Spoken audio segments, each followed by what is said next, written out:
You woke up stressed today. Maybe it was before you even opened your eyes.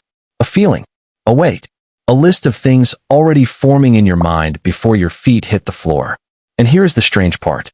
That feeling, the one that follows you to work, keeps you awake at night, and sits in your chest during meetings, your ancestors never felt it.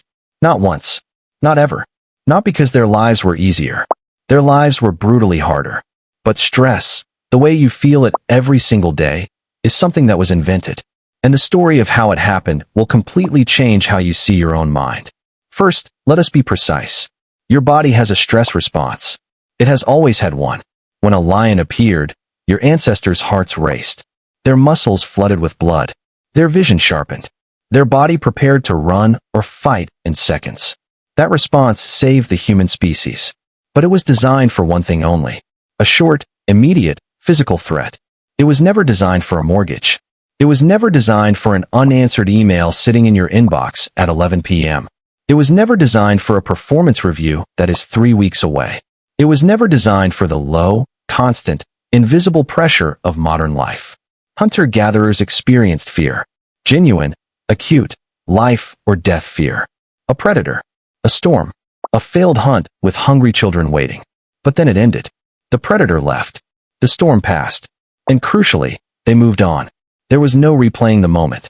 No worrying about what might happen next week. No shame about yesterday's failure, still sitting in the mind 3 days later. Their stress was real, but it was short. And when it ended, their bodies recovered completely. Modern humans rarely recover completely. But here is what nobody tells you. Chronic stress, the kind you carry every day, did not exist for most of human history.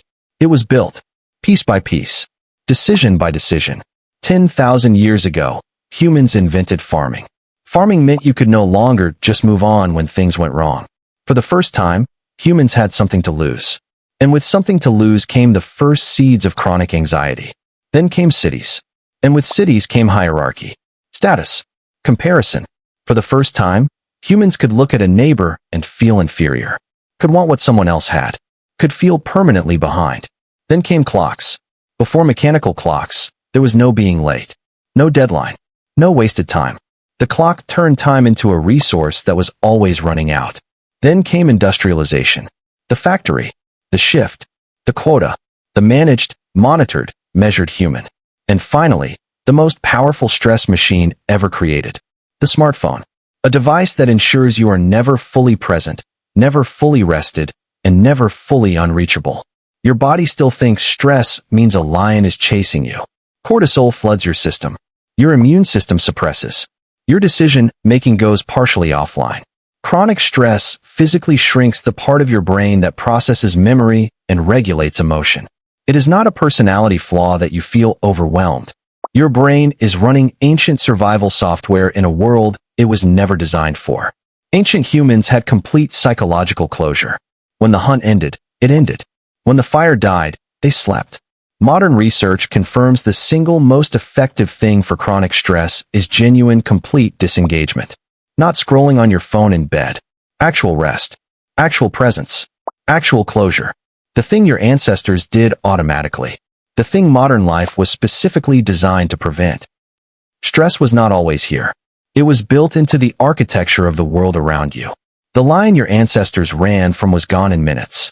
Yours has a Wi-Fi connection and knows your work schedule. The way you feel is not weakness. It is an ancient body doing its best in a world it was never built for.